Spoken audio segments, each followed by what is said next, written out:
sit here today, what pleases you the most about the way your team has performed so far? Just responding. I think, after games 2 and 3, then, playing game 4 in Dallas and being up by a large margin and coming back, taking the lead and just having composure to stay with it, stay in the game, have the focus and the poise to still win that game. And so just happy with our guys. And so, with Kawhi being out, just stepping up, everyone stepping up and contributing. And like I said, winning the game. That was the most important thing. And I thought we got, help from a lot of guys. So what do you like most about James's approach in this playoff series for you guys? Just understand what we need. I think, the biggest thing for us is our spacing's got to be right. We got to understand how we want to attack this team, and where guys should be on the floor. And so, we're getting it. We understand how we want to attack. We understand our spacing. We understand what guys should be on the floor, what guys we want in certain positions. And then James is orchestrating that. And then once we get our spacing, we're ready to attack and then make the right play after that. You anticipated having Kawhi be able to do anything today? No. And when it comes to just his role in the rest of the series, just from a mental standpoint, from a poise standpoint, his presence obviously elevates y'all even when he's not playing. How do you, continue to keep him involved in that way? He keeps himself involved, being at the shoot-arounds, being at the practices, understanding what we're trying to do. And so when guys make mistakes when they come out of the game, he can talk to those guys and let them know. And also let them know what he sees as well with PG and with James. And he's been really vocal. He's helped us out a lot, even though he's not playing. So you say he's not practicing today? No. How big was it? Terrance was saying that the veterans really kept. Say it again. Terrance was saying that how the veterans kept the team focused and their spirits up when Dallas came back on you. How crucial was that? Yeah, very crucial. I think, PG, Russ, James, PJ, they've been through a lot. They've seen a lot. So, a lot of different series, a lot of different games, a lot of different situations. And so just being poised down the stretch, understand that, okay, we understand we were up 30, but even though I'm confident, I didn't even think we'd be up 30 points, And so just win the game. It doesn't matter if you win by 40 or win by 1. When you win a playoff game, it's tough, especially on the road. And so just keep our composure and just win the game. And our guys did that. Ty, is your team getting used to taking huge leads and learning how to hold on to them, or even if they lose and win, or even fall behind big and come back? It feels like this season you've had a lot of those. Yeah, I'd rather have it on the other end. Being up big and then having to win the game rather than being down big and have to fight back. So you don't want to lose those leads, but we got some things we can correct. It was like 4 game plan mistakes offensively, transition. We score. PG makes a big 3, and then nobody picks on Kyrie, he makes a 3, and then in transition, we don't pick Kyrie up above the 3-point line, he gets another 3.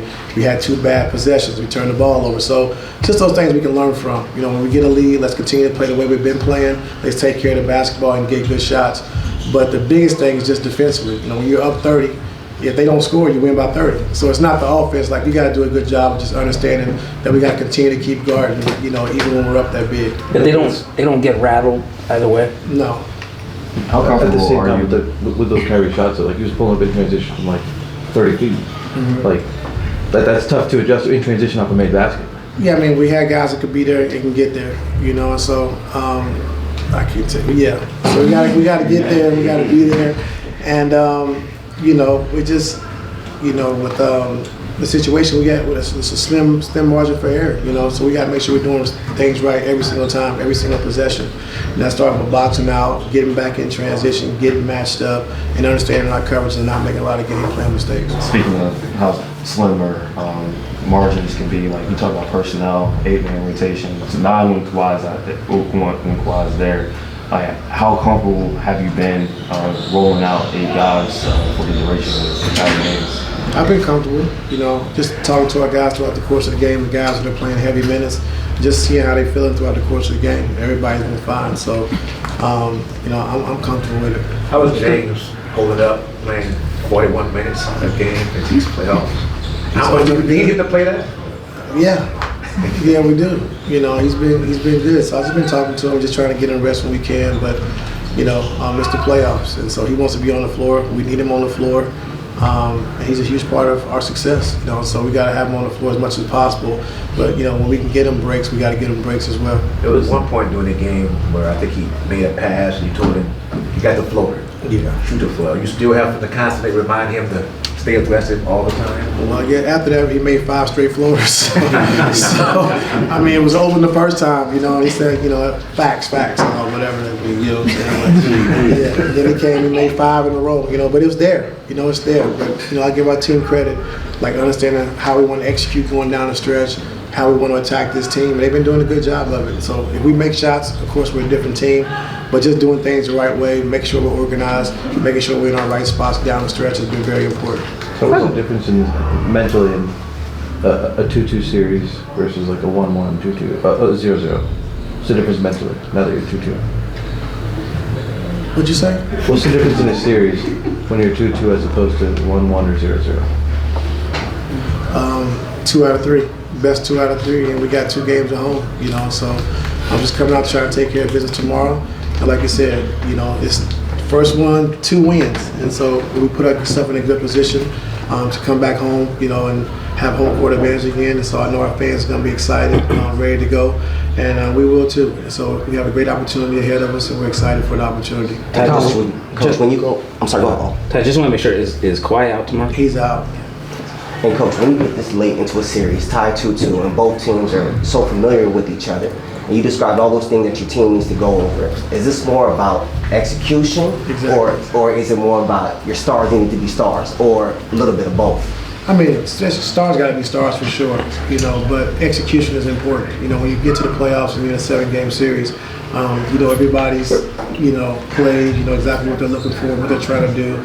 Even though they're best, you know, ATOs, you know, coming out of timeouts, you know, so you got to be able to execute. And so if we can do that, get to our spots, understanding how we want to attack, make sure our spacing is right, you know, and then it's up to us to make the shots, you know, make shots and make the right play.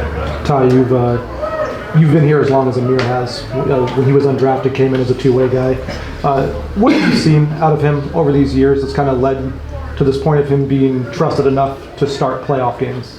I think his confidence. You know, he's always been he can attack in transition, he can make a shot. He used to run more pick and rolls for us when Kawhi and PG were out.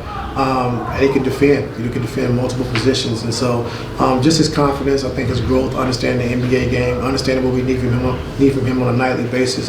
And he's grown and he's gotten better and better. So it's just good to see that he can finally, you know, like I said, be in the rotation and get consistent minutes. T, you said in previous years, we haven't talked about it this year, that you know you feel like you're still in your early stages as a head coach. Like there are experiences that you still want to have. Like you've only been doing this for, you know, I think this is your 9th season as a head coach and everything. Like, do you feel now this year that you've reached that point where you can call yourself an experienced NBA head coach? Yeah, I think so. I think, you know, from the Cleveland days of just, you know, going to 4 straight finals and playing deep into the playoffs, you know, every year. And then coming here, like I said, the first year going to the conference finals. So I've experienced and seen a lot of different things.